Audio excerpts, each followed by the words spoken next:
Rika Tanaka, a 17-year-old girl. And until last week, she didn't believe in ghost stories. That changed the night she saw her. She was walking home after cram school. It was past 9 p.m., and the streets were nearly empty.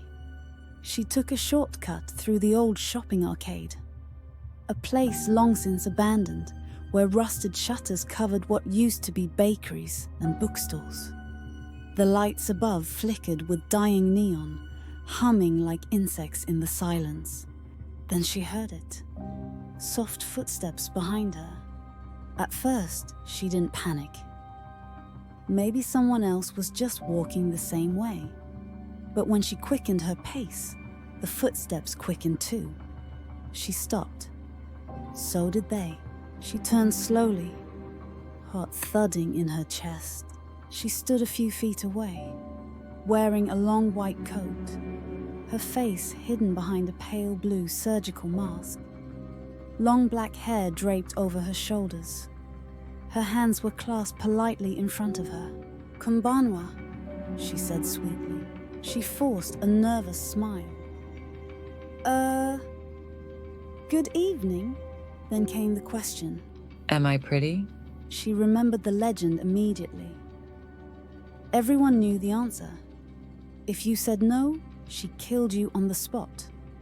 If you said yes, she removed the mask and asked again, revealing a grotesque mouth slit ear to ear. If you screamed or said no, then she'd slice your face to match hers. Only a trick answer could save her. Something confusing. Something to buy time. But she froze. Her brain locked up. Yes, she stammered. Her gloved hand reached up and pulled the mask down slowly. Her smile was a nightmare. The flesh of her cheeks was ripped open from both corners, exposing bloodied gums and sharpened teeth. Her skin was pale as porcelain, except for the dried blood crusted around the edges of her mutilated mouth. Am I pretty now? She whispered. Her breath caught and legs refused to move. Her eyes, dark and hollow, bore into hers. Then, something odd happened. Her head tilted, like a curious child. She looked uncertain. Her fingers twitched, as if she didn't know what to do next. Why aren't you running? She asked. I don't know, I said honestly. She took a step forward. Do you want to die? No. Then she said something she never forgot. Neither did I. She woke up in her bed. That was the first thing that confused her. She didn't remember getting home. Her backpack was by the door, shoes neatly in place. Everything seemed normal. Except, she felt strange.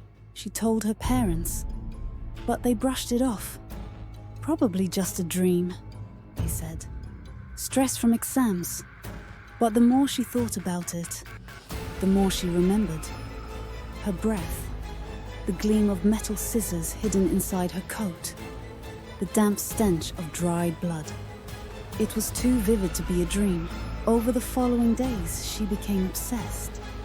She dove deep into the legend of Kuchisake Onna. The story stretched back decades, across regions, but all shared familiar threads. She asked a question, revealed her face, and punished the wrong answer. But on one obscure paranormal blog, she found something different. A theory. The spirit only kills when it feels unseen, rejected, forgotten. But if someone truly acknowledges her pain, she may pause, hesitate, and sometimes retreat. That thought clung to her. Had she shown her sympathy? Is that what saved her? Then the signs began. Every night, just past midnight, she heard faint sobbing. Sometimes from the hallway, sometimes from outside her window, even though she lived on the second floor. The lights would flicker. Her phone would glitch, reversing text, flashing static. She started seeing flickers of white fabric in mirrors and windows. She was being haunted, but it didn't feel malicious. Not exactly. It felt like she was waiting.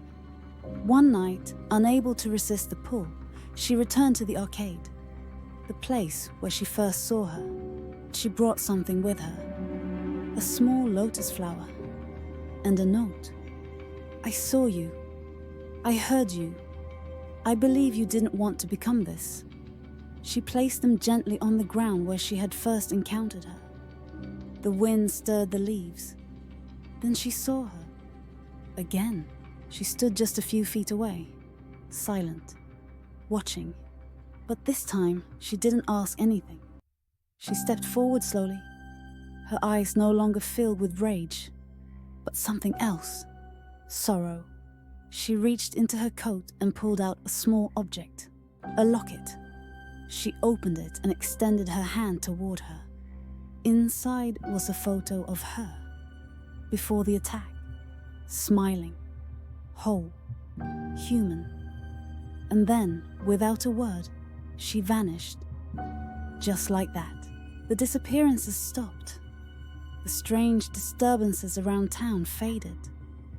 The panic dissolved. People moved on. But she couldn't, because she still had the locket. And some nights, when the world goes still and the shadows grow long, she opens it and hears a soft whisper behind her. Am I still pretty? And every time she answers, yes, and I'm sorry, because now she understands. Some urban legends aren't just ghost stories. They're tragedies looking for someone to remember them.